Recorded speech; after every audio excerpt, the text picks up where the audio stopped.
Hi my family members. So ఇది important.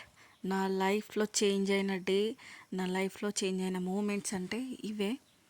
So ఎప్పుడైనా up and downs అనేది common, కానీ డౌన్ ఉండి ఒక స్టెప్ ముందు తీసుకోవడం అంటే అది వేరు.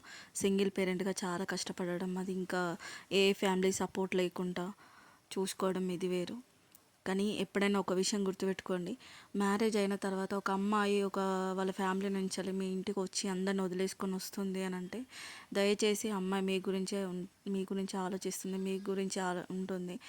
ఆ అమ్మాయిని మీరు మోసం చేయడం కరెక్ట్ కాదు. సో ఇది ఇంతకుముందు మీకు చెప్పింది ఒకటైతే ఉంది కదండి. సో మా హస్బెండ్ గురించి అని చెప్పేసి, సో హెల్త్ విషయం ఎవరైనా కూడా, మా హస్బెండ్ అనే కానీ ఎవరైనా కూడా హెల్త్ విషయం అస్సలు నెగ్లెక్ట్ చేయొద్దు. ఎంత కేర్ఫుల్గా ఉండాలి, టైంకి ట్యాబ్లెట్స్ కానీ ప్రతి ఒక్కటి. నెఫ్రోటిక్ సిండ్రోమ్ అనేది ఒక కిడ్నీ ఫెయిల్యూర్, ఒక పేషెంట్ అనేది డయాలసిస్తో ఉన్న పేషెంట్ మాత్రం చాలా అంటే చాలా కేర్ఫుల్గా ఉండాలి. ప్రతి ఒక్క చిన్న విషయం నెగ్లెక్ట్ అస్సలు చేయొద్దు. చేస్తే మాత్రం అది మీకే కాదు, మీ ఫ్యామిలీ మెంబర్స్కి కూడా రోడ్ పైన వేసే ఉంటుంది. సో చాలా జాగ్రత్తగా ఉండాలి. మా హస్బెండ్ లాగా ఎవరికి రావద్దు, సో నాలాగా ఎవరు ఫేస్ చేయొద్దు.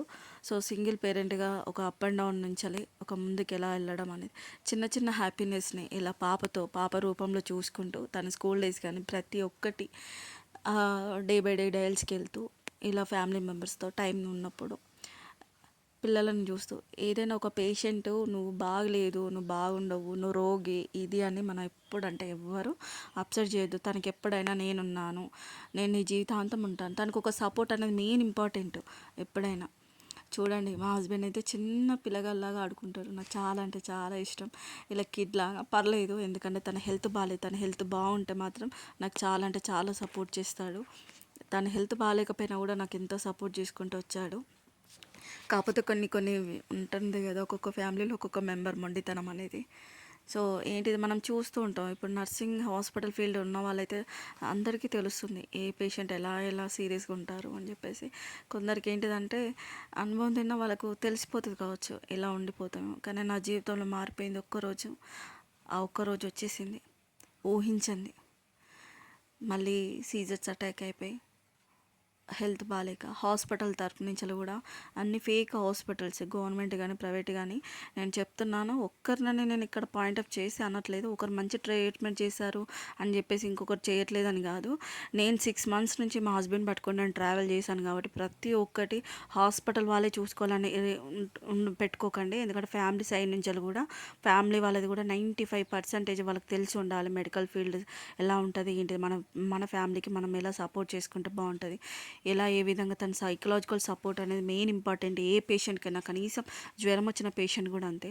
కానీ నా హస్బెండ్ ఏదో చెప్పడానికి చాలా ట్రై చేశారు. మా పాప అంటే చాలా ఇష్టం, తనని హగ్ చేసుకొని తనకి ఏదో చెప్పడానికి చాలా ఏడ్చుకుంటూ చాలా చేశాడు. అర్థం కాక పాపకు కూడా ఏం చేయాలో కూడా తెలియక, మా పప్ప ఎందుకు ఇలా అయిపోయాడు, అసలు ఇలా ఉన్నాడు, మళ్ళీ నార్మల్ అయిపోతాడని తను కూడా నేను చెప్తుంటే తను కూడా ధైర్యం చేసి చెప్పడం. చాలాసార్లు ఐసీయూకి వెళ్ళి అసలు వెంటిలేటర్ స్టేజ్ పైన వెళ్ళి అసలు రాలేని పరిస్థితిలో కూడా బయటకు వచ్చారు మా ఆయన. ఈసారి కూడా వచ్చేస్తాడని చెప్పి చాలా హోప్ పెట్టుకున్నాను. బట్ ఏంటిదంటే మన సపోర్ట్ అనే కాదు, ఫ్యామిలీ మెంబర్స్ తల్లిదండ్రులు అనే సపోర్ట్ కూడా ఉండాలి.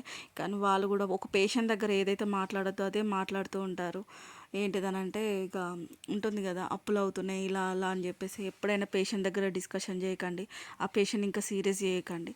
మీకున్న కొన్ని తీసుకొచ్చి పేషెంట్ మీద రుద్దొద్దు. ఎప్పుడైనా ఫ్యామిలీకి ఆ పేషెంట్ కన్నా సపోర్ట్ చేసుకోవాలి.